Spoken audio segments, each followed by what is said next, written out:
আমাকে খুশি করতে, আনন্দ দিতে।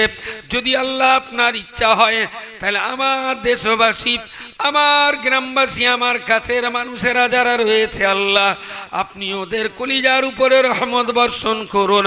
ওরা যেন আমার হাতে হাত দিয়ে ঈমানের কলমাটা পড়ে দিয়ে আপনার কোরআন পড়ে ওরা যেন আপনার দয়ার জান্নাতের হকদার হতে পারে। জোরে বলুন সুবহানাল্লাহ। আল্লাহ, আমার বড় লোকে লাভ কি হবে যদি আমার দেশের লোক জাহান্নামে যায়? আল্লাহ ওদের যেন জাহান্নামে যেতে না হয়, ওদের কলিজায় রহমত বর্ষণ করেন। ওরা যেন ইসলামের কলমাটা পড়ে নেয়। ওরা যদি কলমাটা পড়ে, ওরা যদি কোরআনটা পড়ে, ওরা যদি ভালো জীবন যাপন করে, ওরা যদি জান্নাতি হতে পারে, এইটা আমি মুহাম্মাদের জন্য সবচেয়ে বড় আনন্দ। জোরে সোরে বলুন সুবহানাল্লাহ। তাহলে আল্লাহ নবীকে দুনিয়া দিতে চেয়েছিলেন, কিন্তু নবী দুনিয়া নেননি। কোটিপতি, বাহাদুরি, জমিদারি, অর্থবিত্তের মালিক আল্লাহ করতে চেয়েছিলেন। নবী পছন্দ করেন যে ওহদ পাহাড়কে সোনা বানিয়ে দিলে আমি মুহাম্মদ যতটা সন্তুষ্ট হব তার চাইতে অনেক খুশি হব যদি আমার এই দেশের মানুষেরা ইসলামের কলমা পড়ে মুসলমান হতে যায়। জোরে বলুন সুবহানাল্লাহ। এদেরকে জাহান্নাম থেকে বাঁচিয়ে আল্লাহ তোমার জান্নাত যদি এদের নসিবে জুটে যায়, সেইটা আমার জন্য আনন্দ। দুনিয়াতে আমার এর চেয়ে আর বড় কিছু দাবি আপনার কাছে নেই। রাসূলুল্লাহর দোয়াকে আল্লাহ কবুল করেছিলেন। সুবহানাল্লাহ বলেন। إذا جاء نصر الله والفتح ورأيت الناس يدخلون في دين الله أفواجا فسبح بحمد ربك واستغفره إنه كان توابا।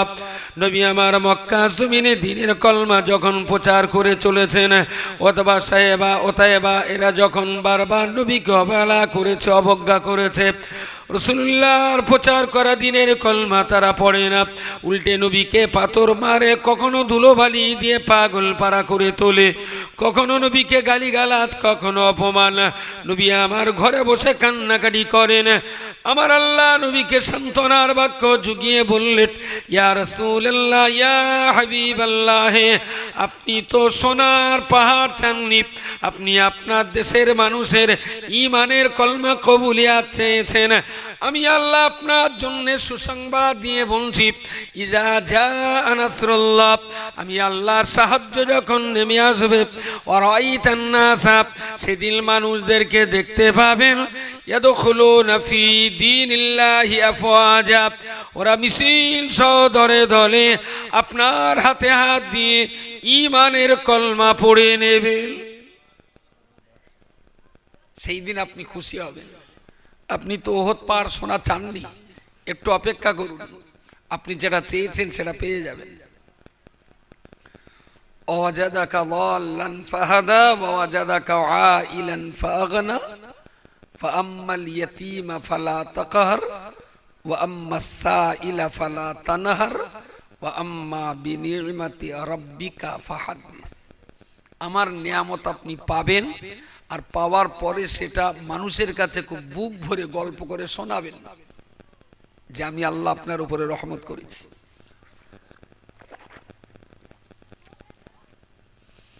প্রিয় রাসূল সাল্লাল্লাহু আলাইহি ওয়াসাল্লামের এই জায়গা পর্যন্ত আসতে যে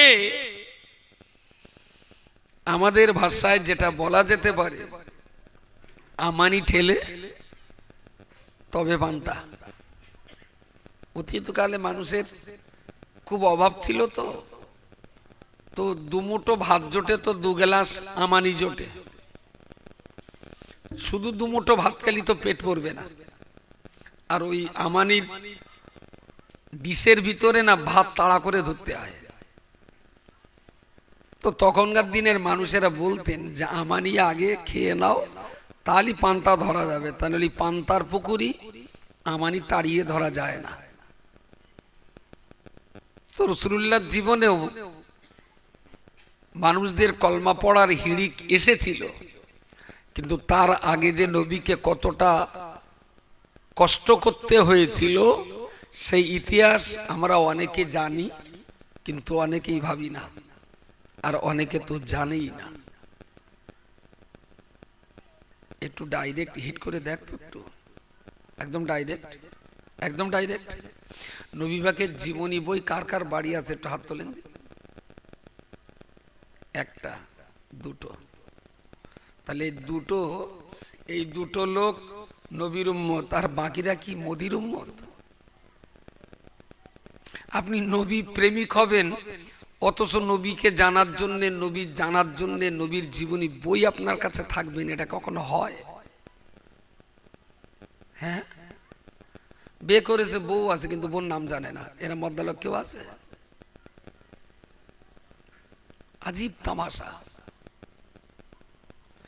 যে নবী আপনার জন্য এত কষ্ট, এত মেহনত, এত কিছু পরিশ্রম করেছেন, আপনিও সেই নবীর হাতের কাউসারের পানি পান করার জন্য আপনিও আল্লাহর কাছে চান যে হাসরের মাঠে আল্লাহ আমার নবীর হাতের কাউসারের এক গ্লাস পানি যেন আমার ভাগ্যে জোটে।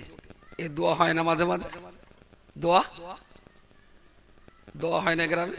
ইমাম সাহেব কেডা? ও, তাহলে তো ভালোই, তো এরকম দোয়া করেন না মাঝে মাঝে? হ্যাঁ, মাঝে মাঝে করবেন। আর এরা যে কি পাবে সে আমি জানি। কিন্দে নিন্দে একাকার করে দিলেও নবীর হাতের কাউসারের পানি আপনি পাবেন না, কারণ আপনি নবীকে নিয়ে মোটেই ভাবেন না, কখনো ভাবেন না। ফেসবুকে আঙুল ঘষা আই লাভ ইউ বলা বিরাট সহজ। 10 বছর সংসার করে ঘরে বসে বউটার একটু আই লাভ ইউ বলেন দিন, কতটা ঠেলা বুঝবেন। ফেসবুকে আঙুল ঘষতে তো পয়সা লাগে না, সারা দুনিয়ায় বলে দিলাম আই লাভ ইউ, কোনো দাম নেই।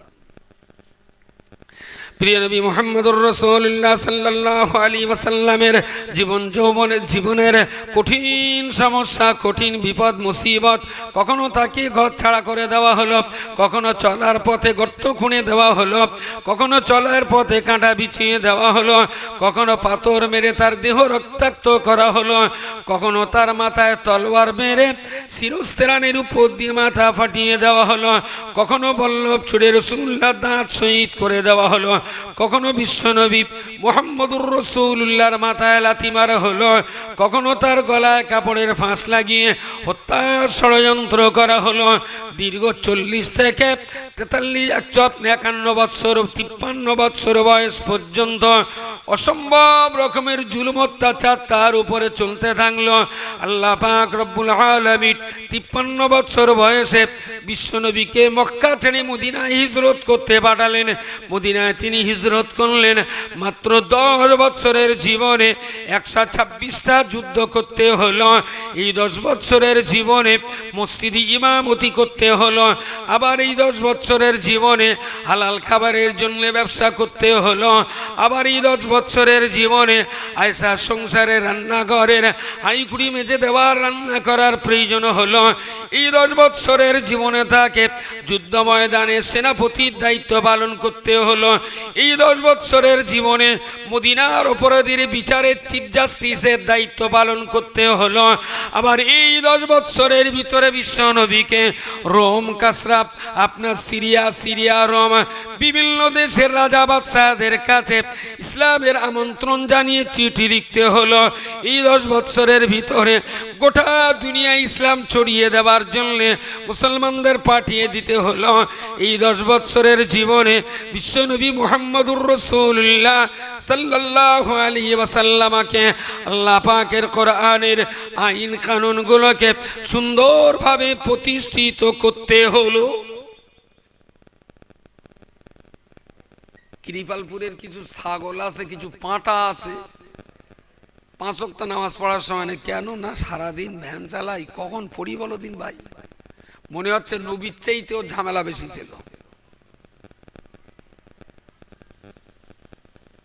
পৃথিবীতে কোন রাজা, কোন মহারাজা, কোন ব্যস্ত ব্যক্তি, কোন গরিব, কোন ডাক্তার আর কোন মাস্টার, কোন ইঞ্জিনিয়ার আর কোন ব্যারিস্টার এত শর্ট সময়ে নবীর চাইতে বেশি কাজ করেছে। কই রসুলকে তো কোনোদিন বলতে শুনিনি যে সময়ের অভাবে নামাজ পড়া হয়নি। আসলে বাংলা একটা কথা বলে, খুব গুরুত্বপূর্ণ কথা, বাঙালি বলে কিন্তু মানে না। ইচ্ছা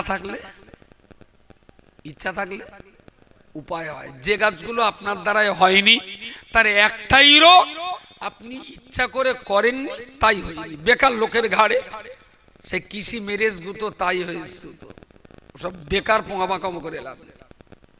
আপনি ইচ্ছা করেননি তাই নামাজ পড়তে পারেননি, ইচ্ছা করেননি তাই কোরআন শিখতে পারেননি, ইচ্ছা করেননি তাই নবীর একটা জীবনী কিনে পড়তে পারেননি। আপনি ইচ্ছা করেননি তাই মূর্খ হয়ে রয়েছেন। ইচ্ছা করলে আপনি 60 বছরও শিক্ষিত হতে পারতেন। কথাটা কিন্তু খুব গুরুত্বপূর্ণ। ইচ্ছা থাকলে উপায় হয়। তাহলে বাঙালি কথাটা যত সহজে বলে তত সহজে মানে বলে মনে হয়। তুমি কিনে সরাও, ওর মুখে তোমার কিনের গুতো লাগবে, 1.5 গেড়ে হয়েছে 12 কেন, তোমার এই কিনে ওর মুখ এটকে যাচ্ছে, সরে এসো। ইচ্ছা থাকলে হয়। ব্যস্ততা, অস্থিরতা, চঞ্চলতা রসুলের চাইতে বেশি কারো ছিল না। এরপরেও তার কোনো কাজ আটকায়নি, সবকিছু তিনি করেছেন। 10 বছরে 126টা যুদ্ধের মহড়া দেওয়া, আর তার ভিতরেও আবার যখনই ফাঁক পেয়েছেন আয়েশা সিদ্দিকার চুলোর কাঠ জাল দিয়ে আয়েশাকে সহযোগিতা করেছেন। সুবহানাল্লাহ বলেন। 5 ওয়াক্ত বা জামাত মসজিদের ইমাম তো তিনিই ছিলেন, সময় মতো ইমামতি করেছেন। আবার রাত্রের বেলা যে ইহুদি বাড়িতে কেঁতা কাপড় নোংরা করে সকালে পালিয়ে গিয়েছিলেন, তার পেশাব পায়খানা করা কেঁতা কম্বলগুলো রাসূলুল্লাহ নিজে হাতে করে ধুয়েছেন। নবী তো বেদিন ইহুদির পায়খানা করা কাঁথা বালিশ নিজে হাতে ধুয়েছেন। এখনকার দিনে যদি বেই এসে আর এক বাড়ি যদি পায়খানা করতে সকালে পালায়, আর এক বেই হাত দিয়ে ধোবে বলে মনে হয়? হ্যাঁ। আর ওই ইহুদি কি নবী পাকের বেই ছিল? সে তো বেদিন, নবীর দুশ্মন ছিল। রাসূলুল্লাহ তাদের সঙ্গে এত সদ আচরণ করলেন। আর এই সততা, এই নম্রতা, এই আদর্শ, এই মানবতা ছিল বলে মানুষ তো তার জন্য পাগল হয়েছিলেন। জাদু করে, তলোয়ার দিয়ে, হুমকি দিয়ে আর ধমকি দিয়ে যদি কলমা পড়ানো হতো, তাহলে হুমকি ধমকি দেওয়া লোকটা মরে যাওয়ার পরে তাদের তো ফিরে যাওয়ার কথা, তাই না? যদি জোর জবর করে কলমা পড়ানো হতো, তাহলে রাসূলুল্লাহ মারা গেলে, ইন্তেকাল করলে জোর করার লোক তো আর থাকতো না, তাহলে তাদের আবার ফিরে যাওয়ার কথা।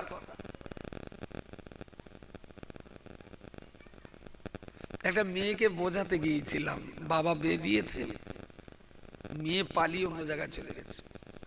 সেই মেয়ে তুলে এনে বোঝাতে গেছি। তা মেয়েটাকে বলছি, তা তুমি যখন ওখানে সংসার করবে না, তা তুমি বিয়ে করলে কেন? কথা তো বলে না। আর মেয়ের একটু লাজুক, তো ধৈর্য রাখা মুশকিল খুব। অনেক সময় বলার পর বলছে, হুজুর সত্যি কথা বলতে কি আমার না বলে আবার 10 মিনিট চুপচাপ, মারতেও পারি নে। তো অনেক হাতে ধরে পায়ে ধরে মেয়েটারে ঠোঁট খোলালো, বললাম আমার না ওই ছেলেটার পছন্দ ছিল না, আব্বা জোর করতেছে।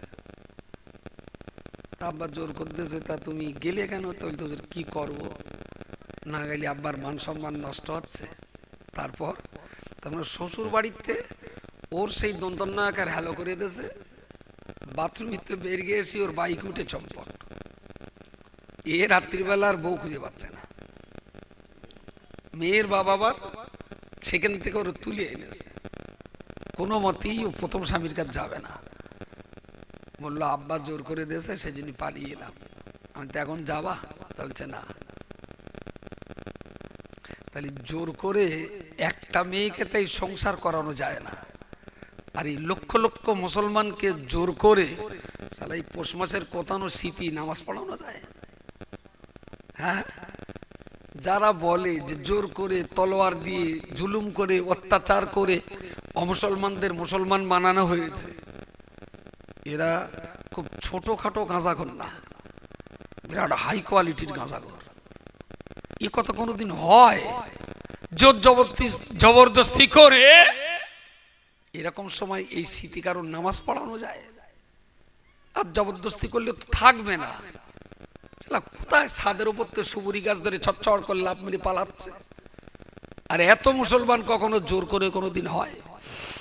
আসলে জোর করে নয়, ভালোবাসা, প্রেম, মহব্বত, সততা, নিষ্ঠা, আর সঙ্গে ছিল আল্লাহ পাকের কোরআনুল কারীমের অসাধারণ মুজিজা। জোরে সোরে বলুন সুবহানাল্লাহ, সুবহানাল্লাহ। মানুষ পাগলের মতো হয়ে ইসলামের ছত্র ছায়াশ্রয় নিয়েছিলেন। ৬২ বছর বয়সে রাসূলুল্লাহ যখন মক্কা মুকাররমায় হজ করবার জন্য এসেছেন, রাসূলুল্লাহ জীবনে একবার হজ করেছেন, জীবনে একবার তিনি হজ করেছেন, ওটাই ছিল তার জীবনের শেষ হজ। ওই হজ্জে কিছু কম বেশি ১,২০,০০০ নারী পুরুষ রাসূলুল্লাহর সঙ্গে তারা শরীক ছিলেন। আল্লাহর বান্দা মনে রাখুন, ওই হজের খুতবা দেওয়াকালীন আল্লাহ পাকের ফেরেশতা জিবরিল আমিন আলাইহিস সালাম নবীর উপরে কোরআন নাযিল করে কোরআন তেলাওয়াত করে শুনিয়ে বললেন, আল ইয়াউমা আকমালতু লাকুম দীনাকুম। ইয়া রাসূলুল্লাহ, ইয়া হাবিবাল্লাহ, আল্লাহ পাক রব্বুল আলামিন আপনার জন্য আপনার দ্বীন ইসলামকে আল্লাহ পরিপূর্ণ করে দিয়েছেন। ওয়া আতমামতু আলাইকুম নি'মাতি। দীনাকুম না দীনুকুম? দীনাকুম। আল্লাহ বললেন আমার দ্বীন, আমার ইসলাম মানব জাতির জন্য আমি সম্পূর্ণ করে দিলাম। তার মানে পূর্বের আদম নবী থেকে আর ঈসা নবী পর্যন্ত ইসলাম কিন্তু পূর্ণ ছিল না। কোথাও না কোথাও আল্লাহ অভাব রেখেছিলেন, কোথাও না কোথাও আল্লাহ একটু কমই রেখেছিলেন। প্রিয় রাসূলকে দিয়েই আল্লাহ ইসলামের শুরু থেকে শেষ একটা সম্পূর্ণ রূপরেখা আল্লাহ পরিপূর্ণ করে দিলেন। বলুন সকলে সুবহানাল্লাহ। ওয়া আতমামতু আলাইকুম নি'মাতি। আল্লাহ বললেন, ইয়া রাসূলুল্লাহ, মানব জাতির জন্য আমার নিয়ামত, আমার যা কিছু দেওয়ার তা আমি আজ সম্পূর্ণ করে দিলাম। জোরে বলুন সুবহানাল্লাহ। ওয়া রাদিতু লাকুমুল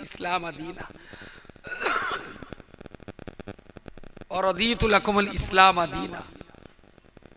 ইয়া রাসূলুল্লাহ, আপনার মাধ্যমে আমার উম্মতদের কাছে যে দিন, যে ইসলাম আমি পাঠিয়ে দিয়েছি, রাদিতু, আমি এটা খুব খুশি হয়ে পাঠিয়ে দিচ্ছি।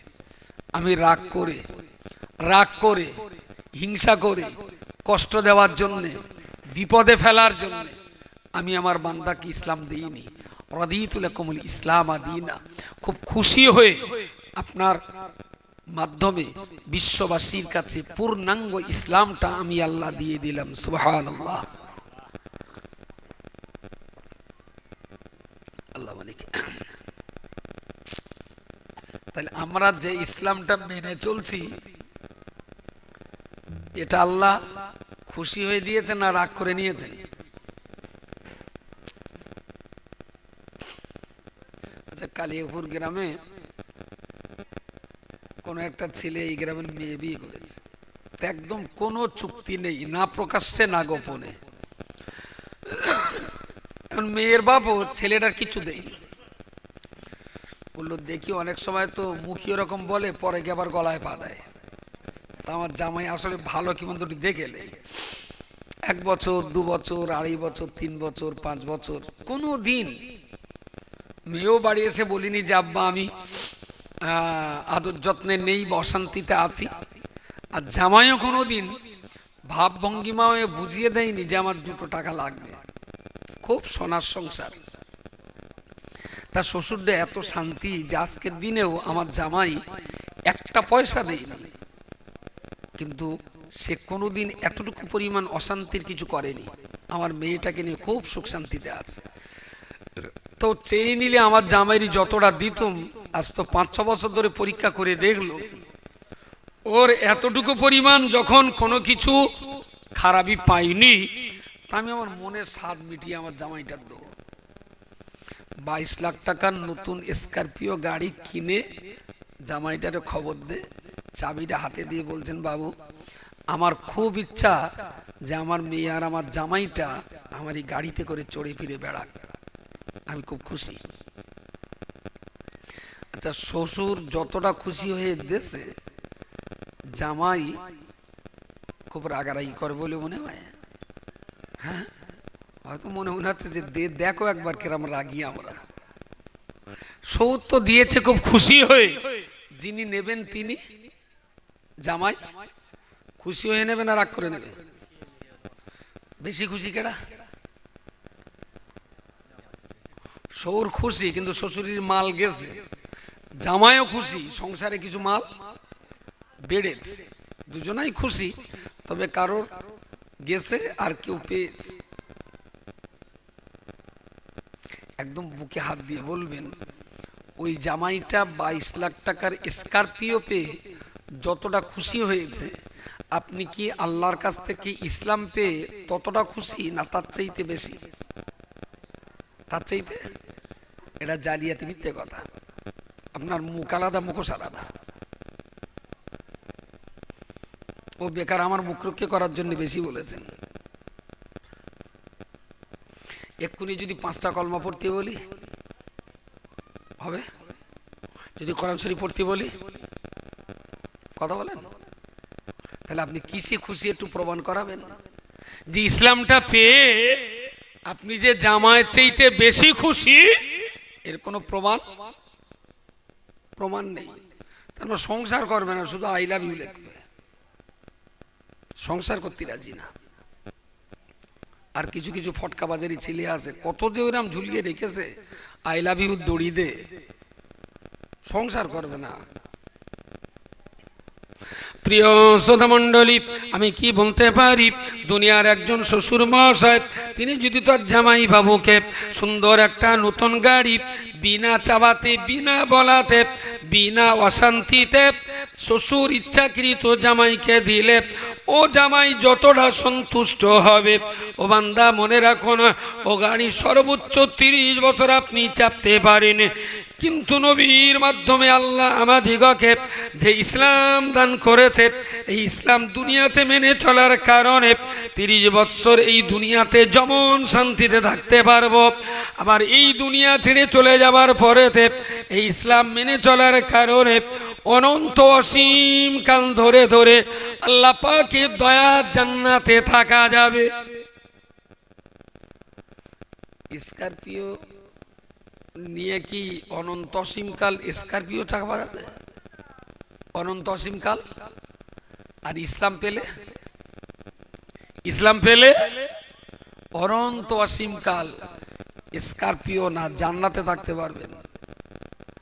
তাহলে স্করপিওর আনন্দ কতটা আর ইসলাম পাওয়ার আনন্দ কতটা বেশি হওয়া উচিত? ঘোড়াড্ডি মুসলমানরা সে আনন্দ বুঝি না, বলে ইসলাম না আনন্দ, এই কোথানে স্মৃতি ভোরবেলা উঠে নামাজ পড়তি শালা, ই আবার শান্তি হইল? এতে ওরা ঠিক শান্তি না। আসলে কোরআন শরীফের একাধিক জায়গায় আল্লাহ এই কথাটা বলেছেন, যালিকুম খায়রুল লাকুম ইন কুনতুম তা'লামুন ফাতাবিরু ইয়া উলিল আলবাব ইয়া উলিল আবসার ইয়াকিলুন তাকিলুন। বহু জায়গায় আল্লাহ এইরকম শব্দ ব্যবহার করেছেন।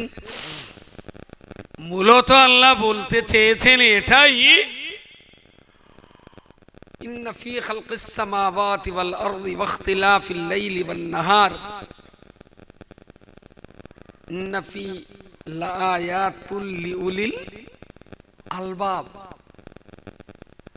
যদি তোমাদের বোধগম্য থাকে, যদি তোমাদের জ্ঞান থাকে, যদি তোমাদের বুঝ আর বুদ্ধি থাকে, তাহলে আমার কোরআন, আমার ইসলাম তোমাদের কাছে অনেক দামি। অনেক দামি। যদি অন্ধ হয়, অবুঝ হয়, বোধ শক্তিহীন যদি হয়, ইসলাম তার কাছে কোনো দাম নেই, কোনো দাম নেই। একটা 500 টাকার নোট যে বোঝে, ও পকেটে পড়ে গেলি না, নোটটা আবার তুলে নে, একটু ঝেড়ে ফেলে আবার পকেটে রাখে। এটা যদি পকেট থেকে 500 টাকার নোট বের করে যদি 6 মাসের হামাগুড়ি দেওয়া কচির হাতে দেন, কি করবে? কচি কাঁচা তো প্রথম কিছু পেলি খামচা কেটে ধরি আগে গালে দেয়, বাচ্চাদের স্বভাব এটা। তারপর গালেতে দেখবে নুনটাও না, মিষ্টিও না, ঝালও না, টকও না, একটু গালে টালে দিয়ে কিমড়ি টিমড়ি আবার ফেলে দেবে, অধিকার কটা যাবে না। তারপর ঘুরতে ঘুরতে ঘুরতে ঘুরতে যদি একটু হিসু টিসু লাগে, ওই টাকায় মুতেও দেবে। ওর বাপ টাকা পড়ে গেলি ঝেড়ে জুড়ে পকেটে রাখে, আর ও সেই টাকায় বলে হিসু করে দিচ্ছে। তার মানে কচির হিসু বাপের পকেটে, তাই না? বলা যেতে পারে বাপ যে জিনিস বুকে রাখে, কচি তার উপরে মুতে দেয়। আচ্ছা, ওই বাচ্চাটা কি টাকা চেনে? টাকা ওই বাচ্চাটার কাছে টাকাটা যা, কৃপালপুরের মুসলমানের কাছে ইসলামটা তাই। কিছু কিছু যাচ্ছে না, স্লিপ খাচ্ছে। ওই বাচ্চাটার কাছে 500 টাকার নোটের গুরুত্ব যতটা, অবুঝ, অবোধ, অশিক্ষিত, কোরআন না জানা, ইসলাম না বোঝা মানুষের কাছে ইসলামটা ঠিক টাকার মতোই। যারা ইসলাম জানে, যারা ইসলাম পড়ে, যারা ইসলাম বোঝে, তাদের কাছে ইসলাম অনেক দামি, অসাধারণ দামি। জীবন দিয়ে দেবে কিন্তু ইসলাম দেবে না। আর যারা আসলেই জানে না, এমনি মোড়ের মাথায় হাতা টাতা গুলকে বয়াকা সয়াকা চল, ভাবনি মসজিদ হবে না, জীবন দিয়ে দেবো। আমি বললাম, খালু সকালে ফজরের নামাজ পড়িলে? তাহলে না, পড়া হয়নি। কেন? তাহলে তো হুজুর বিরাট শীত, তুমি ইসলামের জন্য 1.5 লিটার ঠান্ডা পানি তাই গায়ে লাগাতে পারোনি ইসলামের জন্য, আর তুমি ইসলামের জন্য মাথা দোবা? এ তো খেকশালেও বিশ্বাস করবে না, হতেই পারে না। যারা এই ঠান্ডায় 1 লিটার পানি হাতে মুখে পায়ে মেখে একটু নামাজ পড়তে হবে 2 রাকাত, ইসলাম এদের কাছে বিরাট ভালো হতো যদি উজু না করতে হতো, আর যদি শুয়ে পড়ে পড়ে নামাজ হতো। ওঠবো না, লেপ মুড়ি দেব, ওইভাবে পড়ে দেবো সব, তাহলে ইসলাম এদের কাছে খুব ভালো হতো। ইসলাম এদের কাছে খুব ভালো হতো, ইচ্ছা মতন বিয়ে করবো আর ইচ্ছা মতন তালাক দেবো, তাহলে ইসলামের কাছে, এদের কাছে বিরাট ভালো হতো। ইসলাম খুব ভালো হতো। যদি বাগদার চিংড়ে বেচেও টাকা নেওয়া ভালো হতো, আর ক্যাঁকড়া বেচেও যদি টাকাটা নেওয়া ঠিক হতো, তাহলে ইসলামের কাছে খুব ভালো হতো। ইসলাম বিরাট পছন্দ হতো। যার কোদালি যত ধার, যত দূর পারো আল কাটো, ইসলাম খুব ভালো হতো নাকি? আচ্ছা, আপনি একটা জায়গায় ধরেন, উঠতি বয়সের যুবকদের কথা বলি আর জমি মালিকদের কথা বলি। ধরুন আল কাটা, একটা লোক সে ধরা পড়ে গেছে, আল কেটেছে, লোকে তার খারাপ বলছে। ওর এখন মনে করেছে ইসলামে যদি আল কাটাটা সুন্নত হতো, তাহলে আমার আজকে এই বদনামটা হতো না। 7 কাঠা জমি আল কেটে কেটে 7.5 কাঠা করেছে, আমিন দেবে ধরা পড়ে গেছে, হাফ কাঠা জমি ছেড়ে দিতে হলো। ওর এখন ইসলামের উপরে রাগ খুব। আচ্ছা, ওর যদি ইসলামের উপরে রাগ হয় যে হাফ কাঠা জমিটা ফিরে পেয়েছে, সে তাইলে ইসলামের উপরে জি জি খুশি যে ইসলাম যদি না থাকতো তাহলে হাফ কাঠা জমি পেতাম না, ও গায়ের জোরে আমার হাফ কাঠা নিয়ে নিত। এইবারে যদি আমি ঘুরিয়ে বলি, ভাই আল কাটারা যদি তুই ভালো মনে করে আল কাটবি, আর তোর পাশে যদি আমার জমি হয়, তা তুই যদি চালাক হবি, আমি কেন হুঁশো হবো? আল তো আমিও কাটবো, কাট শালা, তুইও কাট আমিও কাটি। বুঝতে পারেননি? তাতে আলটিমেটলি লাভ কার? কথা বলেন। তোমার নাম কি ভাই? মহসিন, ইমাম সাহেবের নাম মিজানুর, আর আমার নাম আব্দুল মাতিন। আমার মেয়ে চায় না, মহসিনের ছেলে চায় না। মহসিন বলল, মহসিন ভাই এরকম মেয়েটা তোমার ছেলের সঙ্গে দিলি হতো। তো একটু চিন্তা ভাবনা করে বললো, হুজুর লোক তো শালা, এর কাছ থেকে তো মাল ঝাড়া যাবে না। তো ঘুরিয়ারটা উকিল নে ধরে, উকিল আমারে বললো, দেখো আপনার মেয়ে তো হুজুর একটু ডিপ কালার, অন্তত $1,00,000 না হলে আর মহসিনের ছেলে রাজি হবে না। তালাও হয়ে যাক। আমি $2,00,000 দিয়ে মহসিনের মেয়ে দিয়ে দিলুম, মহসিনের ছেলের সঙ্গে আমার মেয়ের বিয়ে হলো। মেয়ে একটু ডিপ কালার বলে $2,00,000 গেল। তাহলে আমার 2,00,000 বাঁশ, মহসিনীর 2,00,000 লাভ। এবারে মহসিনী ঘরে একটা মেয়ে চায় না, আমাদের মিজানুর ভাইয়ের আবার ছেলে চায় না।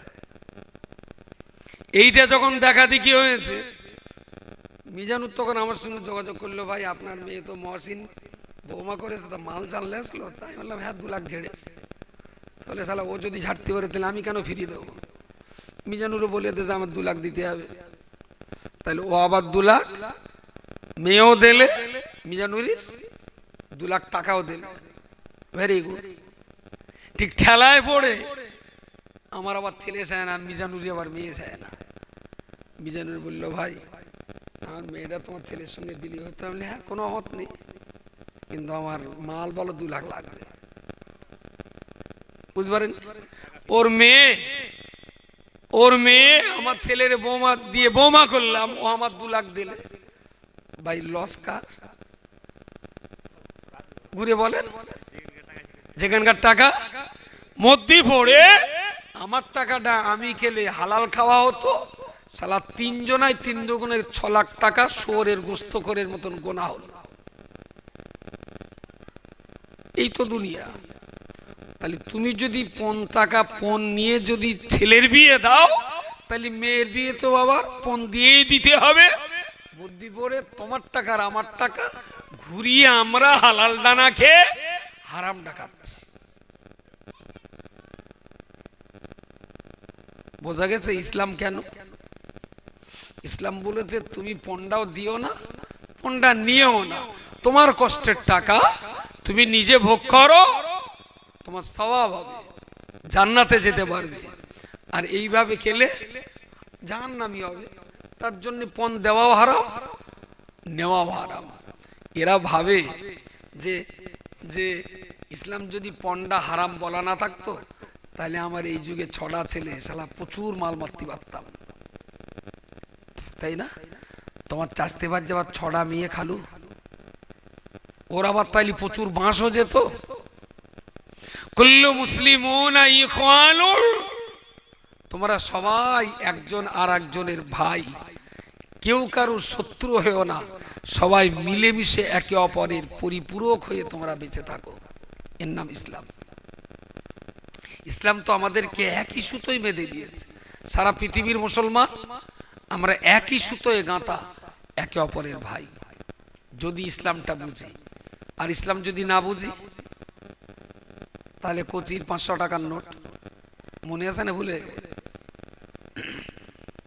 প্রিয় শ্রোতা মণ্ডলী, মনে রাখুন নবী মুহাম্মদুর রাসূলুল্লাহ সাল্লাল্লাহু আলাইহি ওয়াসাল্লামের উপরে কোরআনুল কারীমের এই আয়াত হজ্জাতুল বিদায় যখন নাযিল হলো, ইসলাম পরিপূর্ণ হয়েছে, আমার নিয়ামত পরিপূর্ণ করে দিয়েছি। বিশ্বনবী আমার এই আয়াত নাযিল হওয়ার পরেতে তিনি সাহাবীদের বার্তা দিলেন, আগামী বছর এইখানে হজ আবার সুসম্পন্ন হবে। সম্ভবত সামনে বছরের ওই হজের মজলিসে আরাফাতের ময়দানে আমি রাসূলুল্লাহ আমার থাকা হবে না।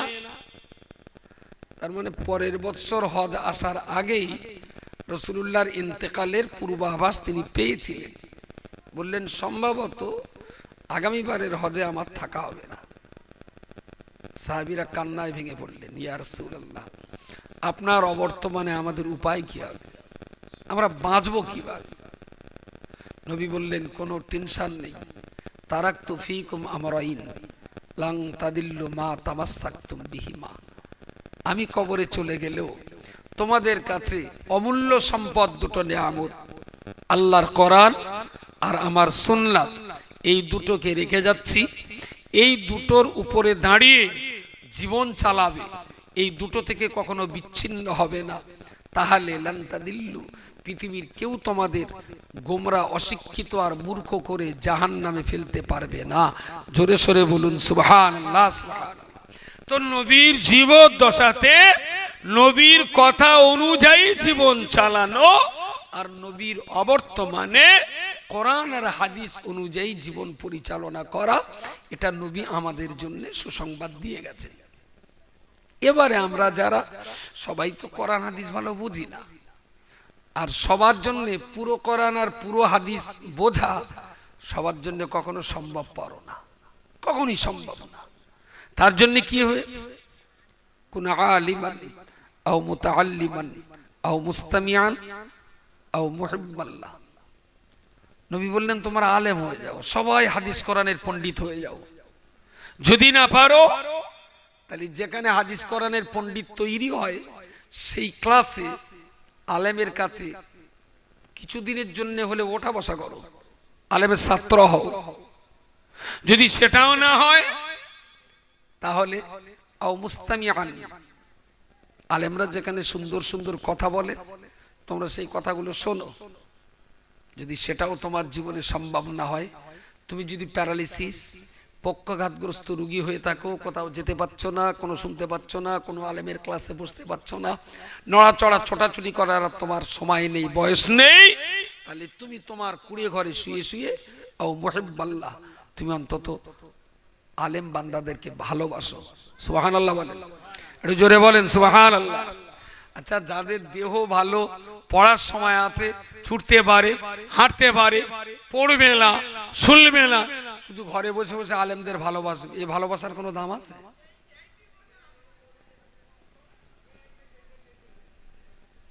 আচ্ছা, আমি কাদের জন্য চেঁচাচ্ছি বলেন, কাদের জন্য চেঁচাচ্ছি? যাক, তো আমাদের এই বাংলাতে সব মানুষ আলেম না, হাজারে 10 জন 20 জন কেউ আলেম, কেউ হাফেজ, কেউ মাওলানা, কেউ মুফতি, কেউ কারি এমন আছে। বাকি সবাই কোরআন হাদিস মেনে চলার জন্য আলেম ওলামাদের কাছ থেকে জেনে নেয়। ভাই এই পরিস্থিতি মেয়ের বিয়েটা কি দেওয়া যাবে? ভাই এই পরিস্থিতি জানাজাটা কি এখানে পড়া যাবে? ভাই এই পরিস্থিতি ওই খানাটা কি আমরা খেতে পারি? ইত্যাদি ইত্যাদি আলেমরা তারা আমাদেরকে বলে দেন, আমরা সেই মতো চলি। ঠিক আমাদের এই বাংলাতে এককালে আলেম হিসাবে নেতৃত্ব দেওয়ার সর্বোচ্চ জায়গায় ছিলেন মুজাদ্দিদুজ্জামান কুতবুল আলম আলা হযরত আবু বকর সিদ্দিকী আল কুরাইশি রাহমাতুল্লাহ আলাইহি। তারই নেতৃত্বে এই বাংলায় কিছু কম বেশি 20,000 আলেম মানুষ, তারা বাংলা, বিহার, উড়িষ্যা, বাংলাদেশ, ঝাড়খণ্ডের এক অংশ, এই বিস্তীর্ণ এলাকায়, যে এলাকাতে বিহারের পুরো নয়, কিছু এলাকায়, এই বিস্তীর্ণ এলাকা জুড়ে বাংলা ভাষাভাষী মানুষের মাঝে তিনি বাংলা ভাষায় ইসলামটাকে উপস্থাপন করবার জন্য প্রয়াস চালিয়েছিলেন। দেখুন,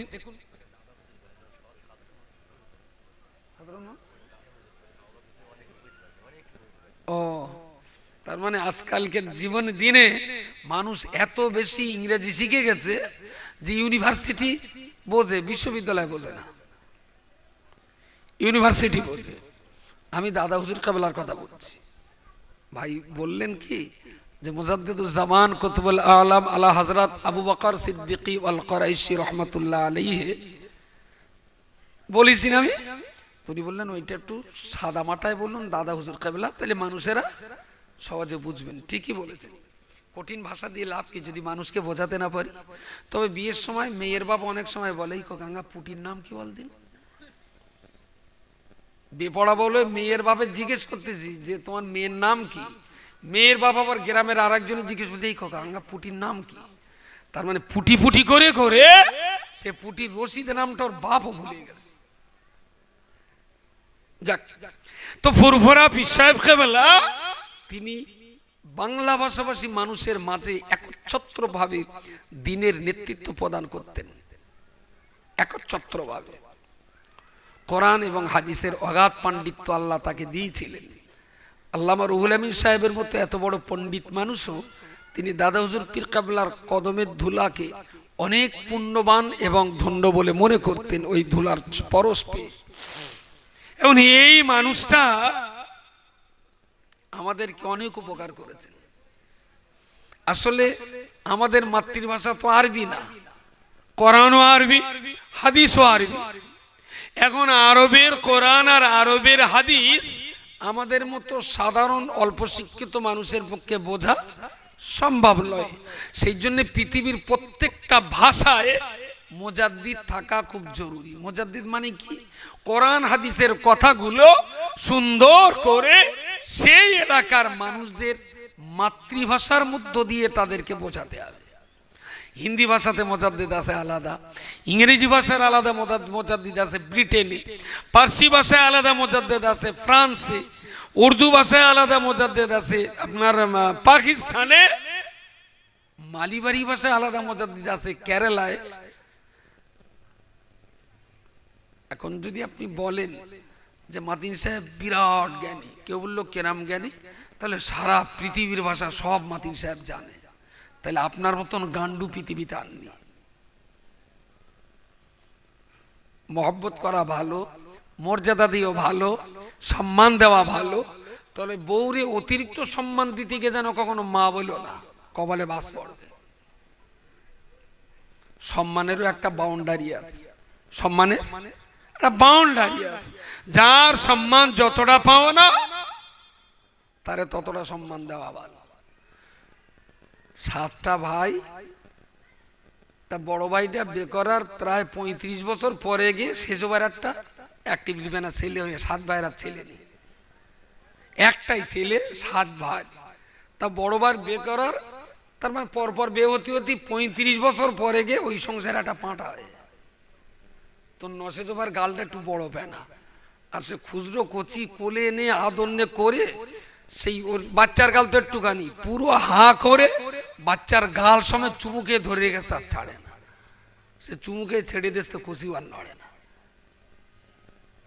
ছেলে মানুষ মিনিটে তো 1-150 বার তো তার শ্বাস নিতে হয়। ছেলে মানুষ তাহলে গাল ফাঁক করে এরম চুমুনে খেয়ে ধরে রেখে দিয়েছে, তারপর ছেড়ে দিস তা খুশি আর নড়ে না। আমরা যা দাদা হুজুরির চুমু খাচ্ছি না, ওই রাম চুমু খেয়ে পুরো শেষ করে ফেলে দিচ্ছি। আসলে আমরা তা বুঝতেও পারছি না, আসলে বুঝতে পারছি না। ফুরফুরা পীর সাহেব কাবলা রহমাতুল্লাহ আলাইহি 20,000 আলিম ওলামা সঙ্গে নিয়ে এই বাংলা ভাষাভাষী মানব জাতির জন্য দিন পাইয়ে দেওয়ার জন্য, ইসলাম বুঝিয়ে দেওয়ার জন্য বাংলার এক প্রান্ত থেকে আর এক প্রান্ত পর্যন্ত তিনি বেরিয়েছেন। ও বান্দা, আমি কি জানতে পারি ফুরফুরা পীর সাহেব কাবলা এ বাংলায় জন্ম নিয়েছেন, তাতে আপনার কি লাভ হয়েছে? আপনি কি দাদা পীরের ওসিয়াত অনুযায়ী আপনি কি কোরআন পড়া শিখতে পেরেছেন? দাদা পীরের এই বাংলা আসার কারণে আপনার লাভটা কি হলো? আপনি কি আপনার বাচ্চাগুলোকে আল্লাহর কোরআন শেখাতে পেরেছেন? দাদা পীরের বাংলায় জন্ম নিয়ে আপনার কি লাভ হয়েছে আমি কি জানতে পারি? আপনি কি 5 ওয়াক্ত নামাজ পড়তে পেরেছেন? দাদা পীরের বাংলায় জন্ম নিয়ে আপনার কি লাভ হলো আমি জানি না। আপনি কি সত্যই আপনার 22 বছরের ছেলেটাকে কোরআন আর নামাজ শেখাতে পেরেছেন? পশ্চিম বাংলায় জন্ম নিয়ে, দাদা পীরের বাংলায় জন্ম নিয়ে আল্লাহর কোরআন যখন আপনি শিখতে পারলেন না, ঘর বাড়ি ভেঙে যোগীর রাজ্য আপনি ইউপিতে চলে যান। দাদা পীরের বিরাট ভক্ত, কোরআন পড়তে পারে না। দাদা পীরের জন্য জান কোরবানি করে দেবে, ফজরের নামাজ পড়ে না। বাবরি মসজিদের জন্য জীবন কোরবানি দিয়ে দেবে, উজু করতে গিয়ে ভয় লাগে। মরদ বড় তেজি, খানার ধারে হাগদি বসলি তাড়া করে বেজি। শালা বেজির ভয়তে যে ঘরে ওঠে সে নাকি মোদি আর যোগীর সঙ্গে লড়তে যাবে। এসব চিটারি করার কোনো মানে আছে? সত্যি মিথ্যে বলতে পারবো না, তবে অনেকদিন আগে শুনেছি, বোধহয় গল্প হবে। একটা অন্ধ আর একটা বোধহয় খোঁড়া, অন্ধ, খোঁড়া আর একটা কালা, এরম কি একটা হবে। তিনটে একসঙ্গে ভিক্ষে করে। যে অন্ধ সে অন্যের ঘাড়ে হাত দেয়, যে খোঁড়া তার আবার একজন টেনে নেয়, আর যে চ্যাকে যে দেখতেই পায় ও হলো হেডলাইট। এই তিনটে ভিক্ষে শিখে করে এক জায়গায় বসে রয়েছে। তো অন্ধটা এরকম আকাশের দিকে মিটকে টিটকে মেরে বলতেছে, আজকে যেন আকাশে বিরাট মেঘ করে আছে। দেখতে পাইনি বলো, বলতে আজকে যেন আকাশে বিরাট মেঘ করে আছে। তো যে খোঁড়াটা দুটো পানি, সে বলতে তো লেদকে মাজা বেড়ে দেবো, পানি বলো। আর এক ভিখারি বলতেছে, মাল লাতি যা খরচা লাগে আমি দেবো। ভিক্ষে করিয়ে বলে, এসে বলতে মাল লাতি মার যা খরচ হয় আমি দেবো। ও চোখ বন্ধ করে আকাশের মেঘ দেখতে পাচ্ছে, এ পানি কো লেদকে মাজা পেড়ে দিচ্ছে, আর ওর পকেটে টাকা নিকো যা খরচা সব দিয়ে দেবে। আমাদের দেশে দাদা হুজুরির যা ভক্ত সব সালার চিটার ভক্ত, সব সালা চিটার। দাদা হুজুরির অরিজিনাল ভক্ত একক তো নামাজ কাজাকারি হবে না। দাদা হুজুরির অরিজিনাল ভক্তের ঘর থেকে সকাল সন্ধ্যা কোরআনের আওয়াজ বেরোবে। দাদা হুজুরির ভক্তের বাড়িতে বাচ্চা থেকে বুড়ো সবাই নামাজি হবে। দাদা হুজুরের ভক্তের বাড়িতে রাসূলুল্লাহর জীবনী বই পাওয়া যাবে।